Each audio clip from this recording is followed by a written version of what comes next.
My name is Jonathan Davis. Official job title is General Manager. I've been at Perfect North Slopes for 32 seasons. This will be my 33rd in different capacities. What people don't know about Perfect North Slopes, the 45 years of being family owned and operated is so unique.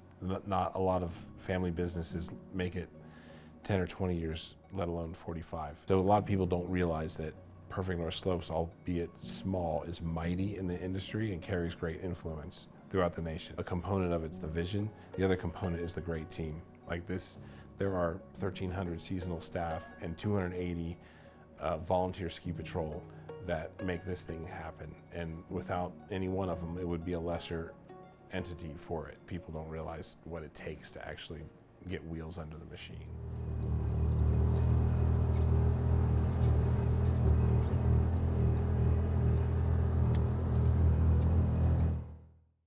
My name is Andy Dahl. My official job title is Mountain Manager.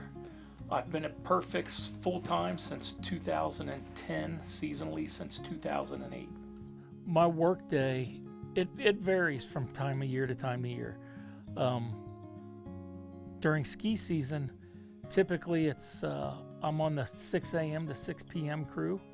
So I'm usually here by 5:30 to kind of overlap with some night guys. We kind of go over any issues that they might have had over the night, a leak, a pump acting up, a gun acting up, anything like that. During ski season, I typically jump into Snowcat until we get the hill open, which is typically by 9. You'll do anything from working on snow guns to snow removal to if they need help in the kitchen, washing trays or working on something in the restroom. It's kind of varies. It's a little bit of everything every day. Since everything we do revolves around the weather, not just operations, but scheduling and forecasting and what other people do rely on it, we have to be on our toes, and forecasting has become a lot more accurate in the last 20 years.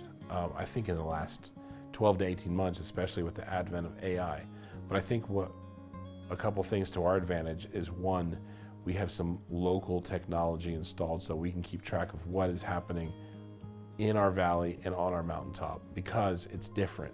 This is a different microcosm that of the entire tri-state that it's not something that most of the forecasters in Cincinnati can keep an eye out for. We just have to go by historically what we know. We have some snowmakers who've been here for 30 going on 40 years, and they just have a knack for when the wind is gonna shift, when the cold air's coming, when the sun comes up over the crest and the warm air is going to hit those snow guns, and we're going to have to move really quickly just to stay ahead of it.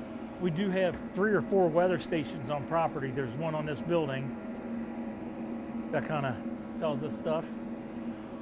We do tend to typically look at previous weather patterns from different years. I know last year, I think it was 2014 that we kept comparing last year to. After doing this, I think this is going to be our 46th season. You do kind of tend to think, oh man, I remember when this happened before and this is what happened after, and it tends to follow that. The window of opportunity to make snow is very limited. When you talk to places out west or even up north, you know, the marginal snowmaking, the 27 wet bulb to almost 30 wet bulb, a lot of people won't make snow in, and that's our money spot. That's where we spend a lot of time making snow at that temperature. The most crucial part of snowmaking is probably actually making sure you get fired up as soon as you can and letting them go till they can't, but not letting them go too long that you start putting out more water instead of snow where you're melting some snow. So one of the most dangerous parts of making snow at Perfect North Slopes, or virtually anywhere, you're talking about really slippery surfaces. You're talking about high voltage, you're talking about high pressure. It's obviously the main ingredient for making snow, but you do need compressed air. So we've got 2 300 horsepower, one 250 horsepower, one 200 horsepower pump or compressor. Most of the time it's dark while you're making snow, there's a lot that can go wrong. So you're out walking around, checking the snow guns. If a hydrant blew out of the ground, which happens, they freeze and they crack at where they thread on. That's coming out of the ground at 500 PSI behind it. You go to turn a snow gun that maybe the day before some snow melted. It ended up having water run off. Water froze back against the snow gun, and it froze where the cord is. You go to turn the snow gun, and all of a sudden you realize you didn't realize you were fighting the cord, and all of a sudden you got high voltage, 480 volts. Just for snowmaking here, we have these 4 transformers. There's another one just for the compressor house. When we're making snow and chairlifts are running, we use more power than the city of Aurora, we've been told from Duke. A lot of guys slip and fall. We're cleaning screens off. Sometimes you're climbing a little bit, or maybe you're beating on ice with a hammer, or you turn a snow gun and there's ice up on the snow gun that can land on you. Probably 6-7 years ago, we all switched to wearing helmets every day while we make snow, and it's huge. There was a little bit of pushback at first, but literally 2-3 days and everybody loved them. Is snowmaking overlooked by skiers and boarders? Maybe. I think it should be. I think in an ideal world, as people are skiing and boarding, I think it's best if it almost feels natural to them. If they don't notice, it should go unnoticed. I feel like they should be able to be overlooked. Don't want it to impede anybody skiing or boarding. I guess if I could add anything about snowmaking, went to school before for career day and talked to the kids. I think you're there for like only an hour or something, and there's usually 3 or 4 parents that talk.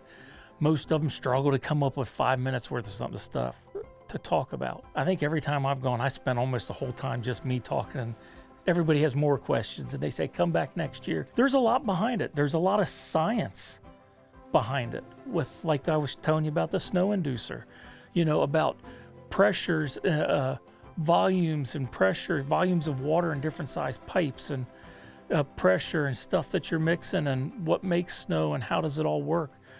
There's some science, there's some cool stuff behind it. There's a lot of stuff to learn about behind it. It's something neat to do. It's something I never thought. I grew up in the construction industry, thought I would always stay in the construction industry. I ended up getting a job at a ski area and love it. We always tell people it gets in your blood or it doesn't. Once you do it for a couple years, it's hard to it'd be hard to leave it. Something most of us get very passionate about. You very much care about, the different guys will stay on different runs. They make snow on this run and they talk about, oh, my run's better than yours. People want to ski off mine because it's got all the good snow, and people care about it a lot. In terms of snowmaking, it's a hard, thankless job. There's a crew of 10 or 12 that work tirelessly all winter long. It takes about 45 nights for an entire winter. Some winters are easier than others. And they'll work in the middle of the night, in the dark, in the wet, in the cold, and they're the ones who actually put the product down for all of us. And if you get a chance to see one in the daytime, I would give them a handshake and a thank you for what they do.